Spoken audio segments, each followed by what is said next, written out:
Saya baru-baru ini membaca buku Ego Adalah Musuh oleh Ryan Liburan. Ryan mencapai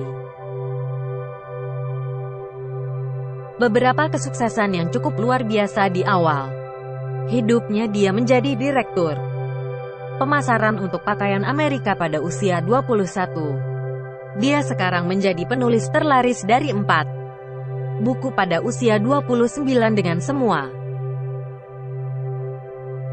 kesuksesan yang harus dia alami dan saksikan penghancuran ego yang tidak terkendali. Ryan melihat ego sebagai ancaman bagi kesuksesan jangka panjangnya sehingga dia terus-menerus menempelkan pengingat di lengannya, tato yang bertuliskan ego adalah musuh. Jadi apa sebenarnya adalah ego dan mengapa itu hal yang buruk? Ryan mendefinisikan ego sebagai keyakinan yang tidak sehat pada kepentingan kita sendiri. Ego mengambil perhatian citra diri dan mengubahnya menjadi obsesi, dibutuhkan kepercayaan diri dan mengubahnya menjadi arogansi. Hall of Fame pelatih basket Pat Riley menyebutnya penyakit saya. Tapi mengapa ego harus menjadi musuh dan bagaimana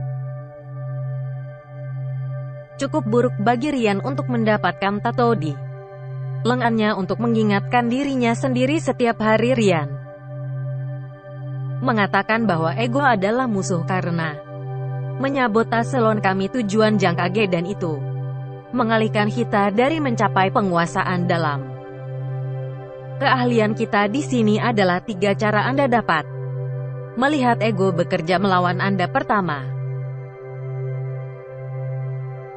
elang muncul ketika Anda bercita-cita untuk melakukan sesuatu. Ego yang hebat sibuk mencari persetujuan terus-menerus dari orang lain di sekitar kita. Itu selalu bertanya apa yang orang pikirkan tentang saya. Lebih suka berbicara tentang apa yang akan Anda lakukan daripada benar-benar melakukannya. Dalam buku Ryan merinci kisah perjuangan penulis Emily Gold dengan ego saat dia mencoba menulis bukunya. Dia mendapati dirinya terus-menerus memperbaruinya halaman media sosial dan blognya. Dia bilang, aku jatuh, aku mentweet dan aku menggulir. Ini tidak memberiku uang tapi rasanya seperti bekerja. Dia melakukan segalanya tetapi fokus pada pekerjaan,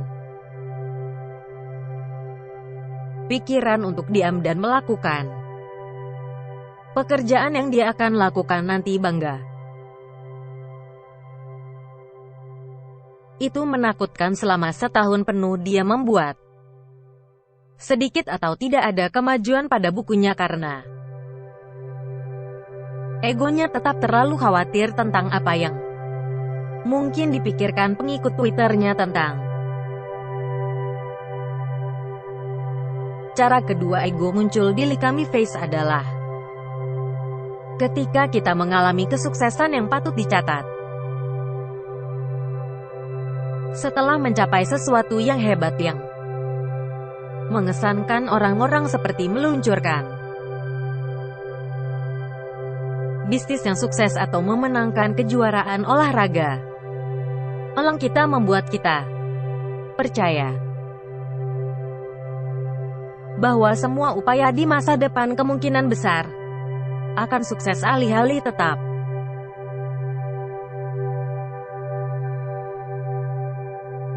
fokus dan membangun kesuksesan kita sebelumnya, kita memiliki kecenderungan untuk menjadi terlalu percaya diri pada kemampuan kita dan mengambil terlalu banyak. Dalam buku Ryan merinci kisah Howard Hughes. Pada usia 18, Howard Hughes membuat keputusan yang berani dan memutuskan untuk membeli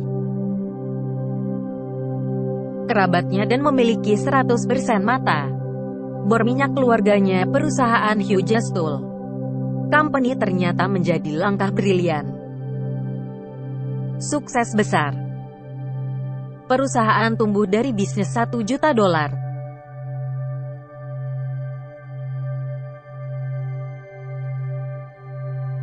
menjadi bisnis miliar dolar.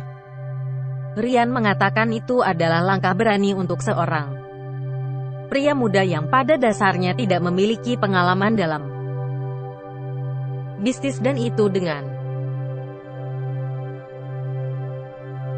keberanian yang sama bahwa selama karirnya dia akan menciptakan salah satu jalur bisnis yang paling memalukan dan tidak jujur. Catatan dalam sejarah bahwa kesuksesan awal yang besar membuat Hughes percaya bahwa dia bisa berhasil di hampir semua bisnis yang dia masuki, ke film penerbangan dan perdagangan saham. Meskipun Howard Hughes akan dikenal sebagai perintis awal, dia akhirnya menyia-nyiakan sebagian besar kekayaannya selama seumur hidup, dan di dekat akhir hidupnya seorang penulis biografi akan menggambarkan adegan Hughes duduk telanjang di kursi putih favoritnya, tidak dicuci, tidak terawat, bekerja sepanjang waktu untuk melawan penyelidikan pengacara dan investor dalam upaya untuk menyelamatkan kerajaannya dan untuk menyembunyikan rahasia memalukan. Egonya didorong oleh kesuksesan awal, menyebabkan pemborosan waktu, bakat, dan uang. Cara ketiga ego muncul dalam hidup kita adalah ketika kita mengalami kegagalan atau kemunduran. Pada titik ini ego muncul tepat pada waktunya untuk menyelamatkan muka dan menghindari tanggung jawab. Dalam upaya mempertahankan ego kita kalah melihat apa yang telah kami kerjakan berturut-turut, kemajuan yang telah kami buat hingga saat ini. Ryan mengilustrasikan ini dengan menceritakan kisah pendiri American Apparel. Carney Ryan mengatakan setelah kerugian sekitar $300 juta dan banyak skandal, perusahaan menawarinya pilihan minggir sebagai CEO dan membimbing perusahaan sebagai konsultan kreatif untuk gaji besar atau dipecat. Dia menolak kedua opsi dan memilih sesuatu yang jauh lebih buruk daripada membantunya. Perusahaan menemukan kepemimpinan yang lebih baik dan membawa perusahaan kembali ke kejayaan. Dia memutuskan untuk menciptakan perang internal. Dia menggugat perusahaan dan membawa perusahaan ke tepi kebangkrutan yang mungkin tidak akan pernah pulih, alih-alih membiarkan egonya terpukul dan mengakui menyelamatkan perusahaan lebih penting daripada menyelamatkan muka. Dia membiarkan egonya mengubah kegagalan menjadi permusuhan, menghancurkan perusahaan yang dia telah bekerja keras untuk membangun.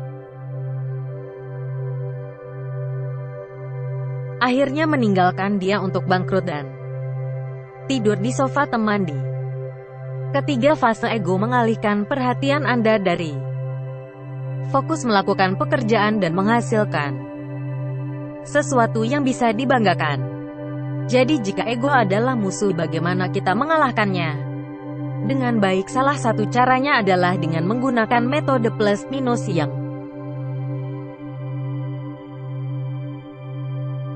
sama yang diciptakan oleh petarung UFC hebat Frank Shamrock. Frank mengatakan agar setiap petarung menjadi hebat, mereka perlu memiliki seseorang yang lebih baik. Mereka dapat belajar dari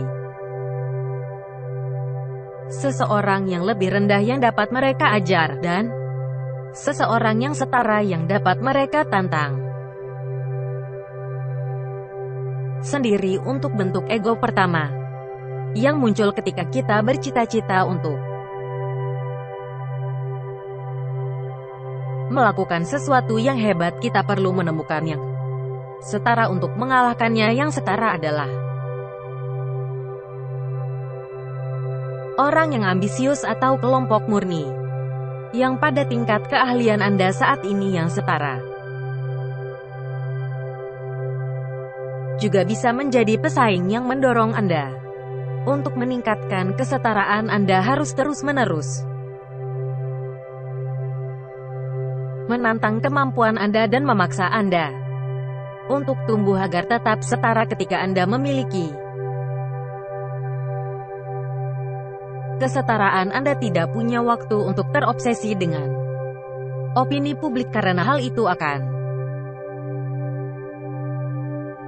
membuang-buang waktu Anda dan Anda akan berisiko tertinggal. Misalnya jika Anda bercita-cita untuk jadilah penulis hebat, kelilingi diri Anda dengan penulis lain dan bagikan tujuan Anda.